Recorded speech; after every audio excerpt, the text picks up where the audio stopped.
Bienvenidos una semana más al podcast sobre inversión y educación financiera, fondos de inversión y valores.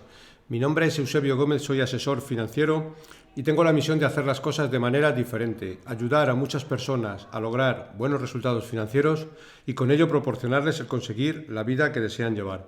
Si estás interesado en solicitar una segunda opinión sobre tu cartera de fondos, puedes hacerlo. Te recuerdo que puedes enviarme tus dudas sobre cómo tienes compuesta tu cartera de inversiones y te responderé con un diagnóstico de la misma. También puedes enviarme cualquier duda que tengas si consideras que revise algún fondo que tienes en cartera y que no comprendes muy bien, dónde invierte, qué comisiones de gestión tiene, etcétera, o cualquier otra cuestión adicional que pueda seros de ayuda. Para ello, como siempre, os dejo mi dirección de email, que es eusgomez@gmail.com. Bueno, empezamos como siempre recordando la responsabilidad y el aviso legal. El actual podcast tiene un carácter informativo y divulgativo. No supone bajo ningún término ninguna recomendación de compra o de venta de ninguno de los fondos o acciones mencionados en este podcast. La publicación de este podcast es a título personal. Esta semana quería compartir con vosotros perspectivas de inversión en 2024. Y la pregunta es, ¿sirven para algo? Vamos a dar un repaso a las perspectivas de inversión que publican muchas gestoras y que a mí como asesor financiero me llegan infinidad de informes. Bueno, primero de todo recordaros y agradeceros siempre que le deis like en la aplicación donde lo estés escuchando, bueno, pues para que de esa manera siempre pues el podcast nos lo puedan subir a las mejores posiciones dentro de cada plataforma y ayuda bastante a que tenga más visibilidad. También recordaros que publico siempre los viernes a las 3 de la tarde, todos los viernes, salvo, pues bueno, puentes grandes, verano, navidades, etcétera. El podcast lo vengo haciendo desde el año 2019. Quería hacer un matiz aquí, ya que estoy muy agradecido a la gran audiencia conseguida y sobre todo a la gran cantidad de oyentes que se han convertido en clientes. Espero devolveros a todos y cada uno de vosotros la confianza depositada. Bueno, con resultados extraordinarios en vuestras inversiones en el largo plazo. Al final, trabajo duro para ello. Bueno, como decía, vamos a dar un repaso a las perspectivas de inversión que publican muchas gestoras. Bueno, y mi opinión es que el 90% o más de dichas perspectivas de inversión no sirve para nada y ahora lo iremos desglosando. Bueno, un inversor que realmente se considere inversor a largo plazo y no sea un turista de la inversión, no le va a servir para nada esto. Y vamos a poner varios ejemplos, ¿de acuerdo? Bueno, tanto del 2023 como ahora en el 2024, ¿vale? Si vamos un poco a principios del 2022, muchos economistas habían augurado una recesión en Estados Unidos, Europa y en buena parte del mundo. La causa, en muchos casos, era la subida de tipos de interés por parte de los bancos centrales para hacer frente a la inflación. Sin embargo, esta recesión no ha llegado hasta el momento y bueno, ya estamos en el 2024. De no haber estado invertido, hubiésemos dejado de ganar cantidades importantes de capital. El año pasado, en términos generales, fue un año, pues digamos, fue un buen año para los mercados en general de renta variable, ¿vale? Incluso también de renta fija, ¿vale? Bueno, inflación, la pregunta que siempre se hacen muchos analistas. ¿Inflación algo más alta? Pues al final todo el mundo gasta infinidad de energías en calcular cuándo se va a producir la próxima subida o bajada de 0,25 o 0,50 puntos en los tipos de interés, cuando estas cuestiones para un inversor de largo plazo son irrelevantes. Se pierden muchas energías en todo lo que tiene que ver, bueno, pues se habla mucho de recesión, aterrizaje suave, etcétera. Al final, si aplicamos el sentido común para un inversor que quiere invertir, vamos a ver, en renta fija, por ejemplo, sí es momento de asegurar en este momento tires altas. Cuando hablamos de tires altas significa, bueno, pues intereses altos, ¿vale? Pero dejando a un lado si ahora es mejor momento para entrar, que dentro de 1 o 2 meses, no es excesivamente relevante esto si tenemos un objetivo de 3 años. ¿Vale? La semana pasada, por poner un ejemplo, tuvimos una entrevista a unos gestores de renta fija donde hablaban de que, bueno, su fondo va a obtener, bueno, no su fondo, los bonos que tienen dentro tienen cupones del 6-7% con un horizonte de 3 años. Para que veamos, es un buen ejemplo de lo que podemos encontrar en el momento actual en renta fija, ¿vale? Son gestores españoles que sabemos lo que hacen. Podemos ver en esta entrevista varios ejemplos de inversión. Publican cartas mensuales, trimestrales. Podemos hacer de alguna manera un buen seguimiento, ¿vale?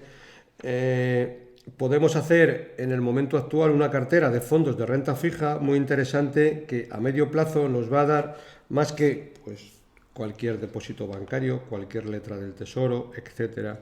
Aquí en el podcast siempre he sido más inclinado hacia la renta variable. Bueno, lo iniciamos en el 2019. Por aquella época los mercados estaban en negativo, lo que son el Euribor y los tipos de interés, pero ahora han cogido intereses más que razonable, y para un inversor que quiera invertir en renta fija puede tener su sentido.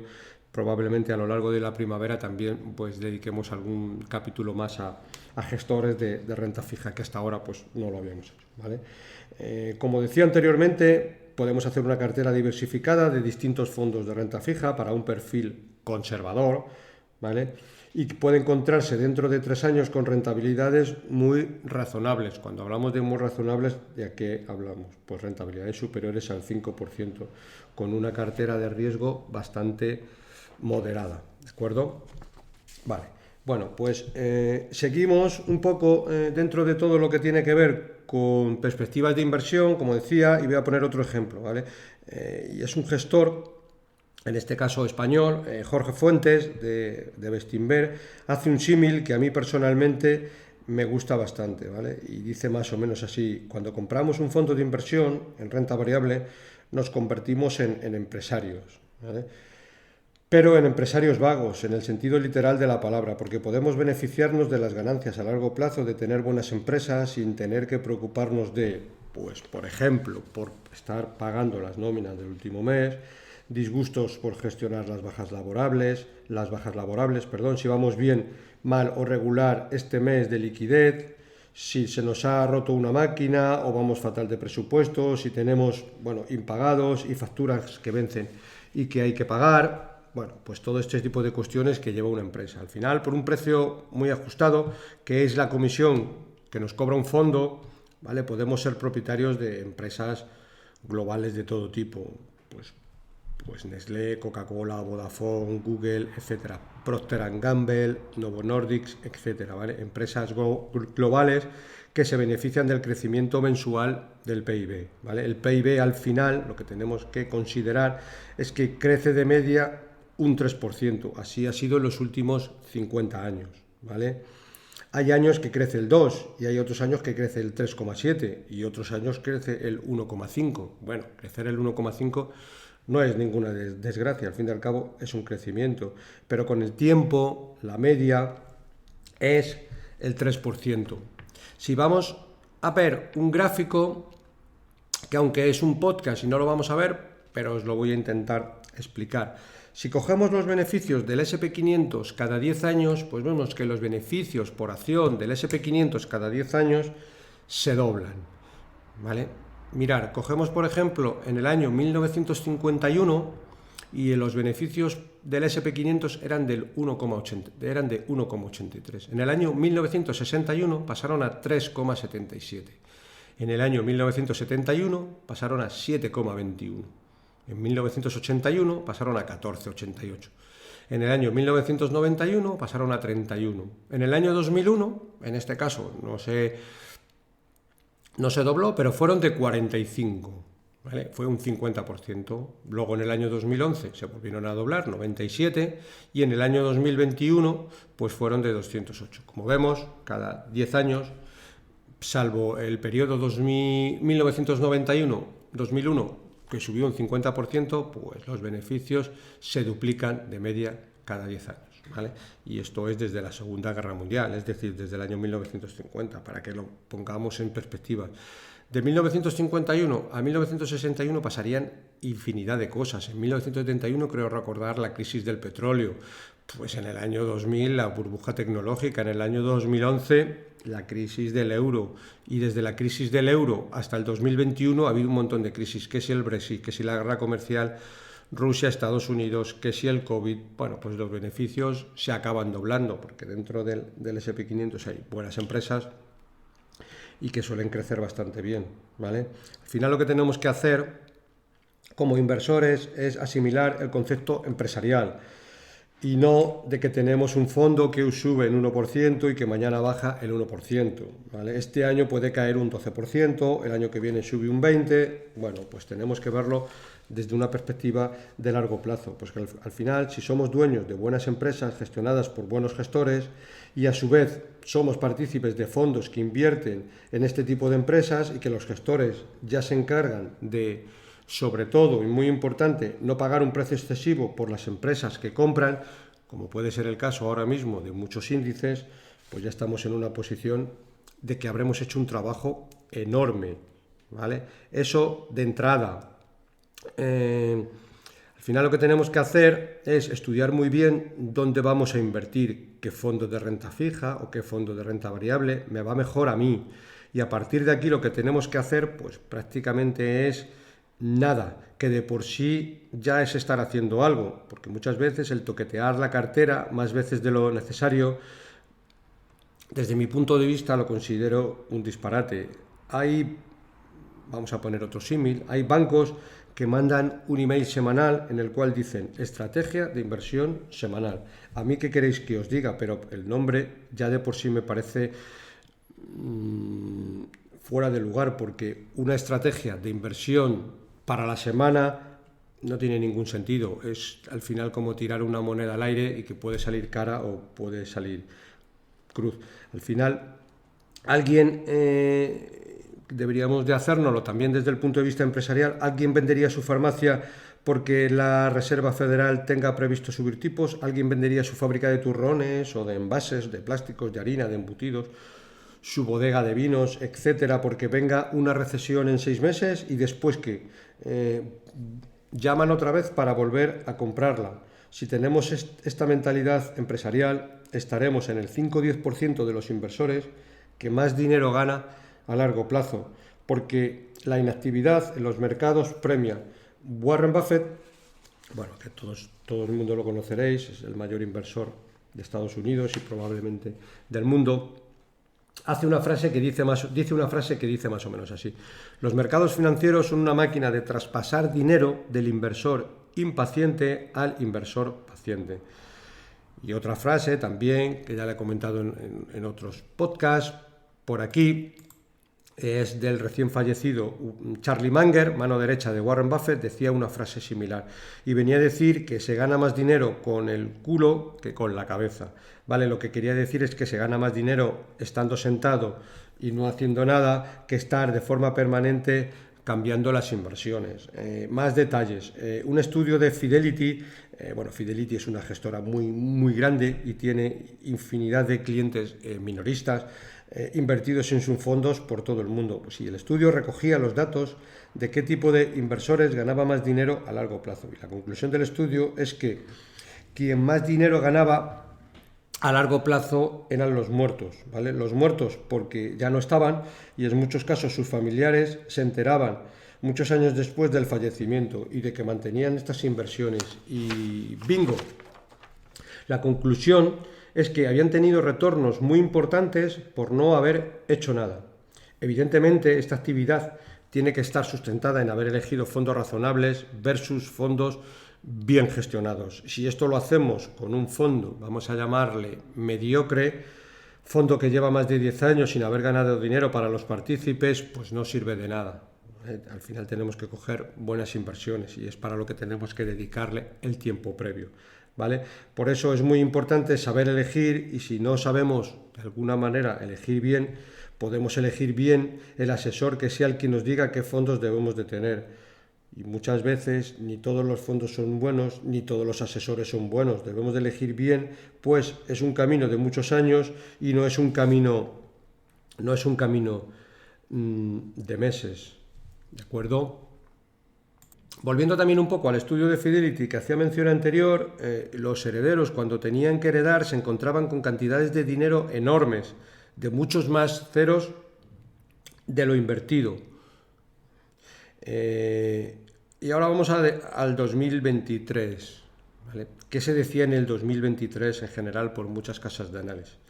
Viene crisis, viene una desaceleración, etcétera, etcétera. Este era el consenso general. Infinidad de palabras y de perspectivas de inversión a pocos meses, ¿vale? Que este era un poco el consenso general. Cualquiera que leyera este tipo de informes y no estuviera de alguna manera asesorado, pues no se le habría ocurrido invertir, porque se podría hacer la pregunta, muy lícita: ¿para qué voy a invertir con la que viene? Pues bien, al final no vino nada de crisis ni de desaceleración, y los mercados de media pues subieron un 20%. Por eso el mejor consejo es, bueno, si ahora te entra dinero, por el motivo que sea, pues inviértelo, en base siempre a tu perfil de riesgo, tu horizonte de inversión, tu experiencia previa en mercados financieros, ¿vale? Otra cosa que se puede hacer en el contexto actual, que estamos un poco en máximos históricos y con las subidas que llevamos, es, pues bueno, si cogemos un perfil, vamos a llamar muy arriesgado,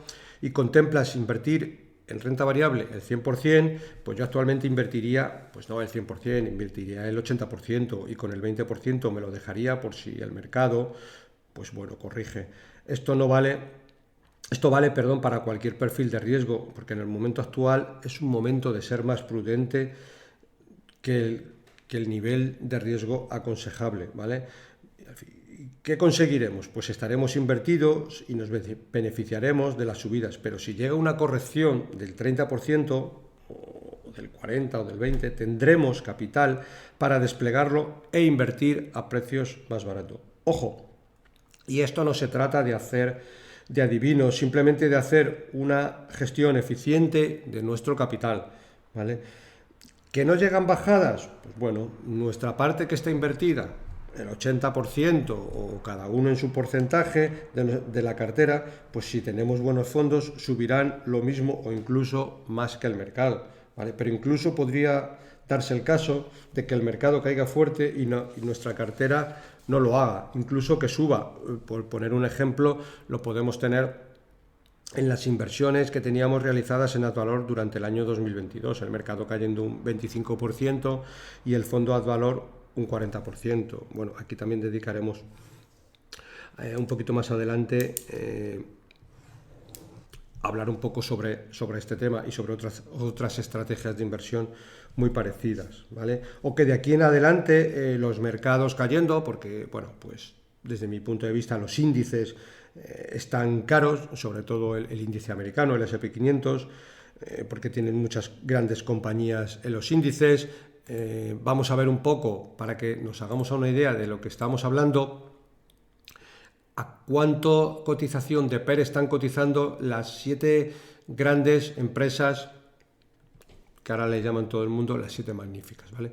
Microsoft, por ejemplo, está cotizando a un PER de 36, Apple está cotizando a un PER de 28. El PER no deja de ser otra cosa que la relación que hay entre la cotización y los beneficios. A mayor PER, pues digamos que la empresa está muy cara, y a menor PER, pues digamos que podemos comprar la empresa mucho más barata, ¿de acuerdo? Nvidia está cotizando a un PER de 58 veces, es decir, tenemos que esperar 58 años para recuperar nuestra inversión. Amazon está cotizando un PER de 54, Alphabet un PER de 25, Meta un PER de 26 y Tesla un PER de 65, para que nos hagamos la idea un poco de lo que estamos hablando. Pero no solo eso, para que también veamos un poco el PIB, o sea, toda la inversión de las Big 7, que se llaman, son de 12,5 trillones, ¿de acuerdo? Bueno, para que nos hagamos una idea, la capitalización de las Big 7 son de 12,5 trillones. Bien, el PIB de China es de 14,3.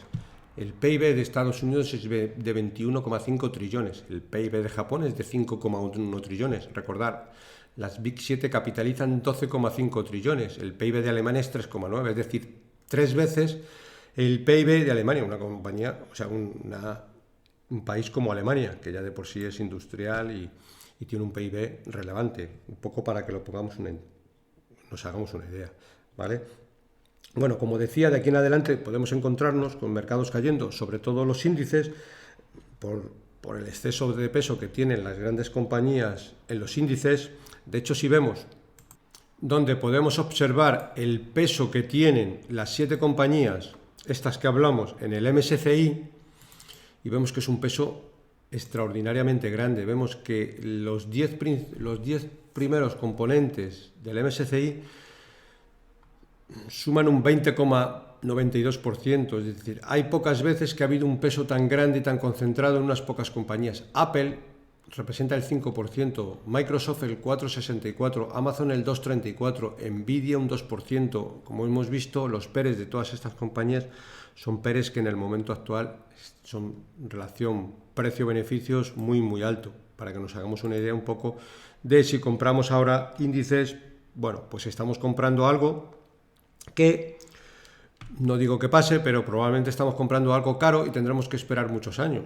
Si también lo ponemos en contexto, esto también lo decíamos en el año 2018 y 2019 y 2021 y no ha pasado, ¿de acuerdo? O sea que también las cosas hay que ponerlas en contexto, pero cuando menos nos lo esperemos, al final acabarán pasando, ¿vale?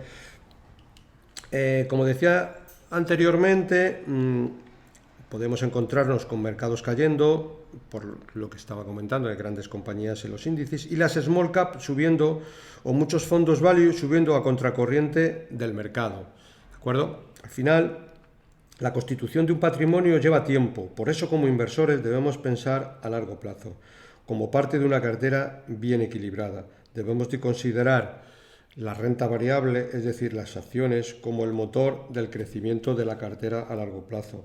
Luego, habrá inversores que tendrán que tener un máximo del 10% en renta variable y otros tendrán que tener un 90%, porque al final las inversiones tenemos que adecuarlas a cada uno de nosotros. Esto ya es una cuestión de tratar con un asesor financiero que sea el quien nos identifique qué perfil inversor es el nuestro. Al final un asesor financiero puede hacer por nosotros muchas cosas, como por ejemplo tratar de ayudar a evitar errores y que no nos salgamos de nuestro nivel de tolerancia, mantener el camino para lograr nuestros objetivos, tener metas a largo plazo, impulsarle un poco hacia adelante. Un profesional de la inversión te ayudará a crear una estrategia financiera a largo plazo para lograr tus objetivos financieros.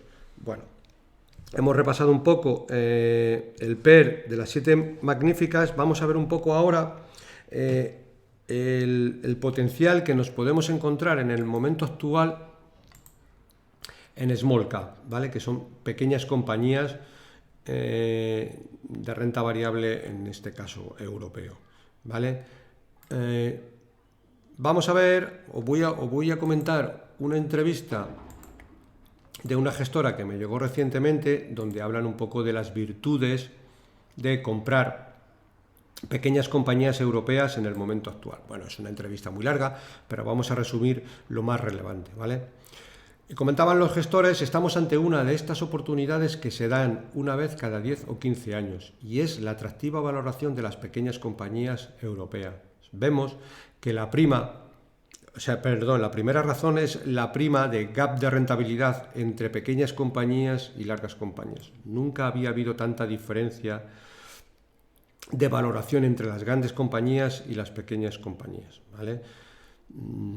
Están extraordinariamente baratas, entre otras cosas, pero es que incluso ni en la crisis del 2008, cuando bajó mucho, no llegaron a estar tan baratas, ¿vale? Comentan que las pequeñas compañías europeas cotizan un 16% por debajo de su media histórica. Pero lo que es más interesante es que están más baratas que las grandes.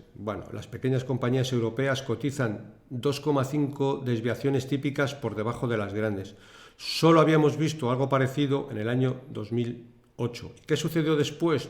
Tuvimos uno de los mejores y más largos periodos en el que el comportamiento relativo de las pequeñas respecto a las grandes fue espectacular. Pero es que además las pequeñas compañías gozan de una salud financiera mejor que las grandes.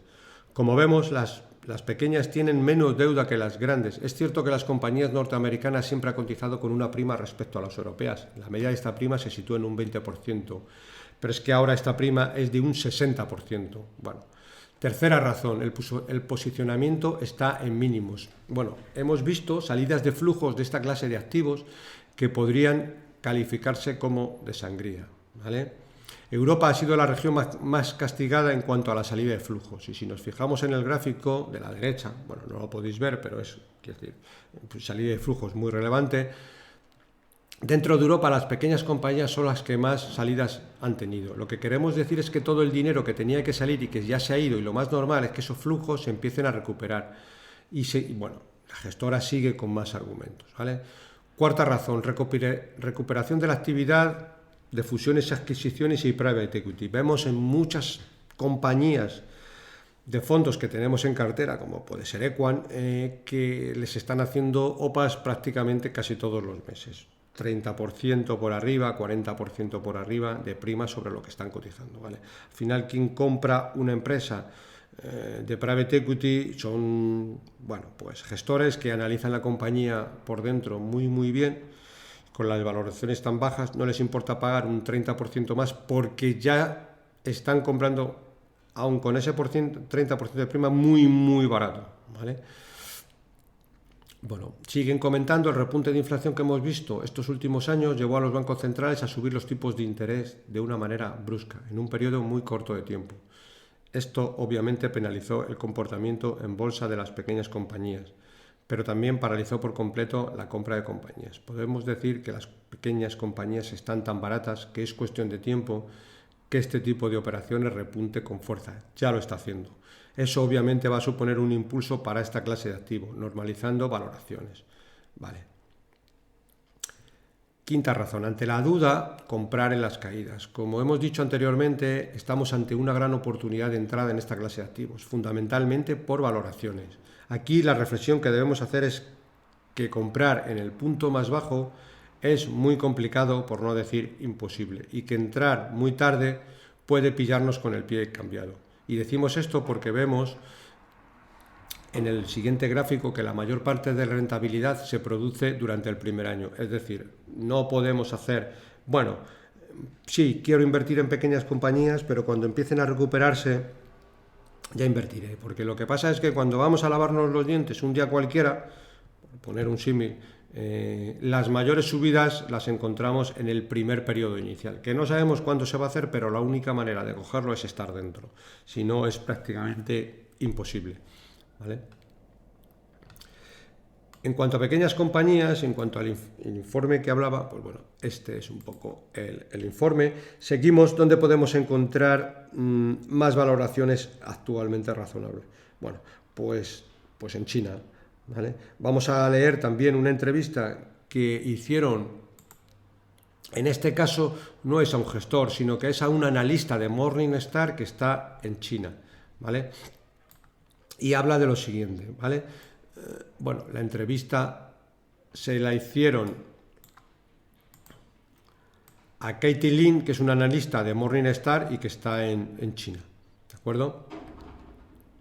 Bueno, la hizo entre Katie Lin, que fue quien preguntaba, y Brian Cheung, que es quien contestaba, ¿vale? Bueno, vemos un poco y lo que viene a decir, bueno, es una entrevista muy larga, vamos a concentrar lo más relevante. El mercado, bueno, sí, como has mencionado, el mercado de renta variable de China ha caído más de un 50% desde el máximo alcanzado en enero del 2021. Sigue mencionando, por supuesto, no sabemos cómo cambiarán los flujos, pero lo que sí sabemos es que el sentimiento contra la renta variable china es pesimista. No obstante, como inversor a largo plazo, la historia nos ha enseñado que el mejor momento para invertir suele ser cuando los mercados son bajistas, porque los activos están baratos. Y es entonces cuando se puede encontrar buenas gangas. Riesgo y oportunidades van de la mano, ¿vale? Bueno, dice, creemos que la renta variable china puede ser una oportunidad contraria. En primer lugar, el sentimiento es negativo, las expectativas son bajas, con una presión vendedora sostenida, pero las valoraciones son muy atractivas. Si nos fijamos en el PER de la renta variable china, se encuentra entre los más bajos en comparación con los principales países emergentes, lo que implica un mayor potencial de rentabilidad a largo plazo. Y a corto plazo la confianza tiene que mejorar para que vuelva el interés de los inversores, lo que podría llevar algún tiempo. No obstante, el gobierno sigue siendo favorable al crecimiento para alcanzar su objetivo de crecimiento del PIB. Aunque es probable que gran parte de las noticias negativas esté en el precio, siempre es difícil cronometrar el punto de inflexión del mercado. Por ello, creemos que los inversores deberían de intentar prepararse en lugar de predecir los movimientos generales del mercado. Y en segundo lugar, debemos recordar que la preocupación por China no es algo nuevo. Cada poco hay algo que provoca el pánico en el mercado. Por ejemplo, allá por 2015 fue la debilidad económica china y un desplome bursátil. Luego, en 2018, nos enfrentamos a una guerra comercial entre Estados Unidos y China. Y el último titular, por supuesto, fue la japonización de China a causa del envejecimiento de la población, el apalancamiento financiero en la economía y la desaceleración del crecimiento. Pero hay diferencias entre la China actual y el Japón alrededor de 1990. Por ejemplo, Japón ya era una economía desarrollada, mientras que China no lo es.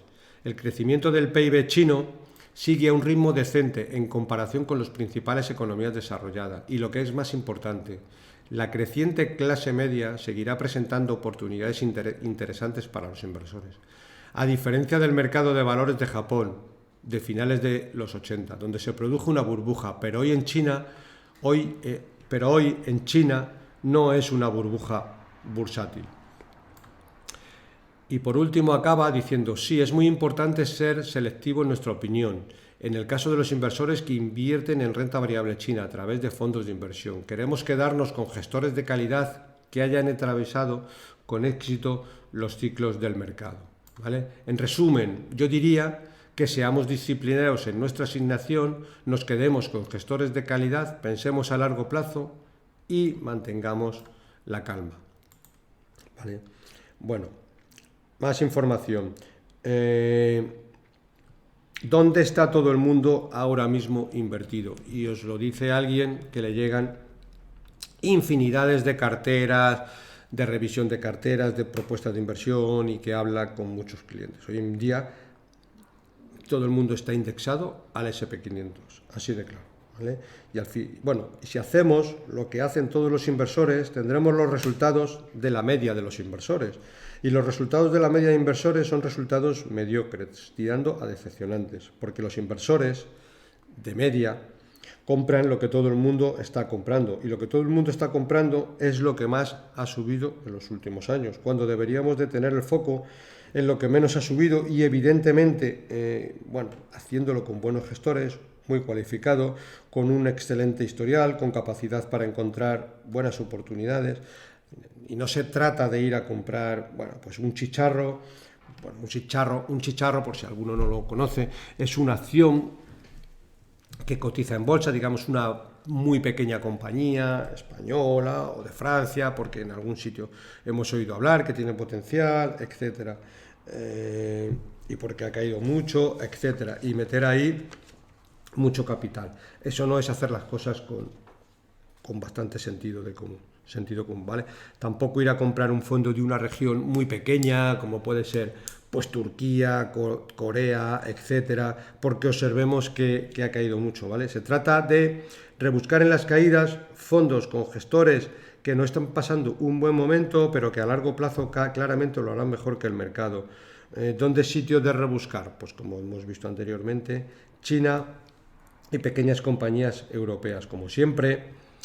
Y esto hay que tenerlo muy presente en China, con una proporción adecuada de nuestra inversión y no ir,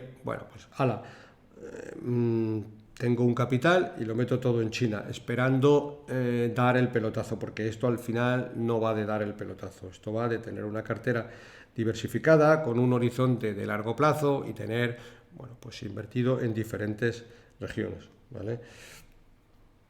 Diferente es un poco en Small Cap de Europa. Aquí sí que podemos subir mucho más el peso, ¿vale?, de nuestra inversión en renta variable y tener un porcentaje significativo de nuestras inversiones, ¿vale? En Small Cap Europea tenemos un abanico muy amplio de gestoras que lo hacen muy bien, ¿vale? Incluso gestores españoles con peso en Small Cap,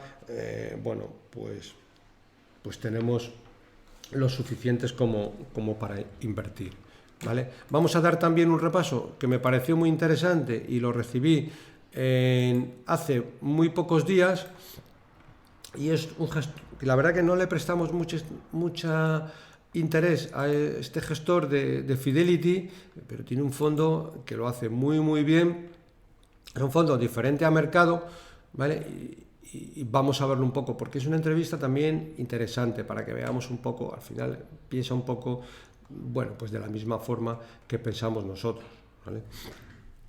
Bueno, es Dimitri Solomakin, es del fondo Fidelity Fast Global Fund, es un fondo, digamos, un fondo value, vamos a considerarlo, donde, bueno, no tiene ningún sesgo, es un fondo global y no tiene ningún sesgo a invertir ni en grandes compañías, ni en pequeñas compañías, ni en Estados Unidos, pues tiene completa libertad para elegir la región, temática o la empresa que considere oportuno, ¿vale?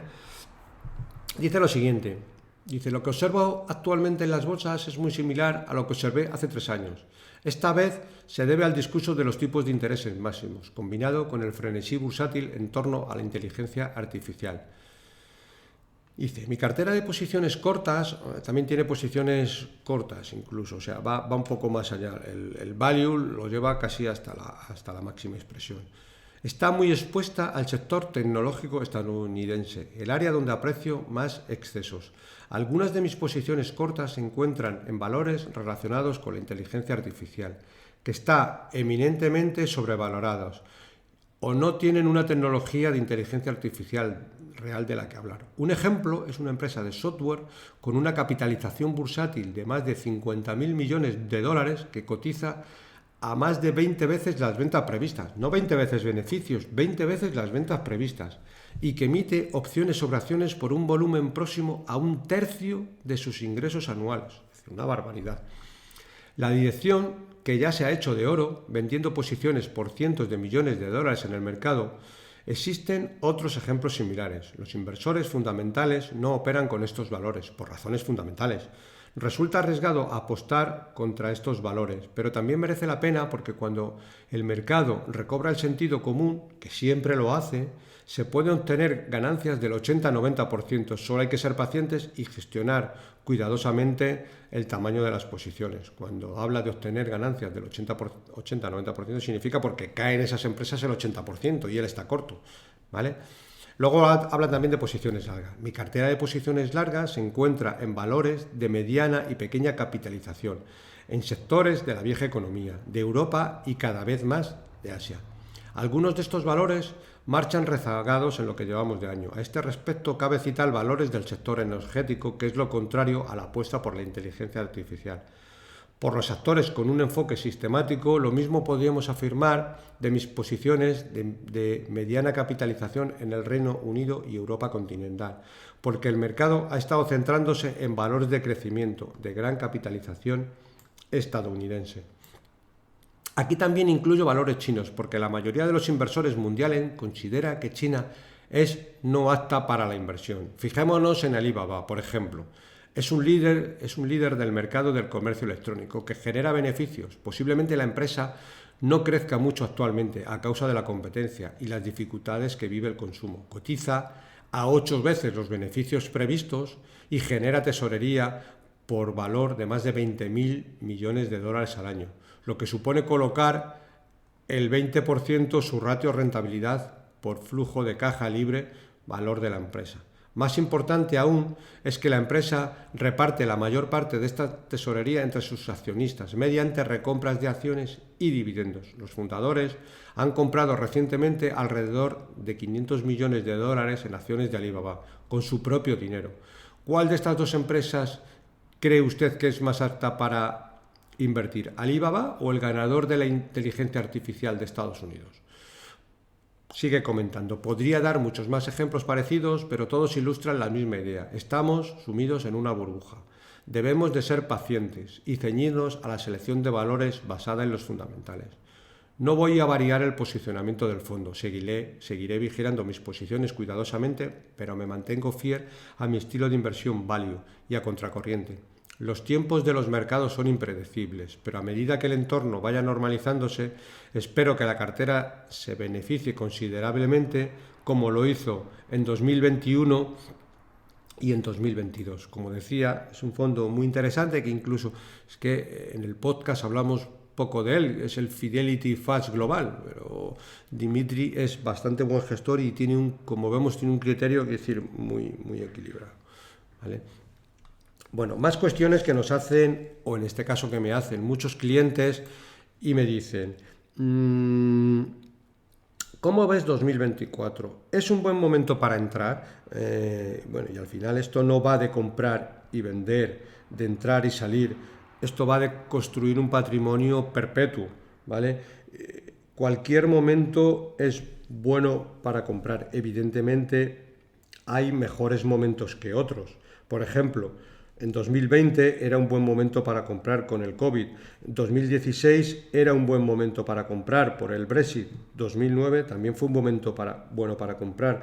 La crisis hipotecaria subprime era un buen momento. 2018 la crisis Estados Unidos-China también era un buen momento para comprar. 2011 con la crisis del euro de los países periféricos también era un buen momento para comprar. Todo el mundo a posteriori se da cuenta de que estos fueron buenos momentos para invertir, pero para invertir en esos momentos pues requiere de templanza, tenerlo muy claro, tenerlo muy interiorizado, todo lo que esto que estoy comentando, o de ir de la mano de un buen asesor que tenga estas principales cualidades. Bueno, que sea capaz de construirnos una cartera equilibrada, robusta, ponderada en el tiempo, y que sea capaz, por ejemplo, de estos momentos, decir, bueno, pues en estos momentos creemos que probablemente no haya que invertir en grandes compañías o que estemos ante una burbuja y hay que ir con más cuidado. Pero evidentemente sí que a lo mejor tenemos que tener la templanza para decir, bueno, ahí no vamos a invertir, pero sí vamos a tener una exposición algo más elevada a todo lo que tiene que ver con pequeñas compañías europeas y un porcentaje, insisto, pequeñito de la inversión, pues a ciertos países emergentes, como puede ser China. En posteriores capítulos también haré algún especial hablando un poco de los países emergentes, de la deuda que tienen los países emergentes, porque en el momento actual tienen una deuda mucho menor que los países desarrollados y crecen más que los países desarrollados. Bueno, abordaré también esta visión en próximos capítulos. Bueno, y hasta aquí hemos llegado con el programa de esta semana. Como siempre, para cualquier consulta o comentario sobre este podcast, puedes enviarme un email a la dirección eusgomez@gmail.com. Si te ha gustado el programa, te agradezco que le des un me gusta en la aplicación donde lo estés escuchando. Un saludo muy cordial, paciencia y buenas inversiones.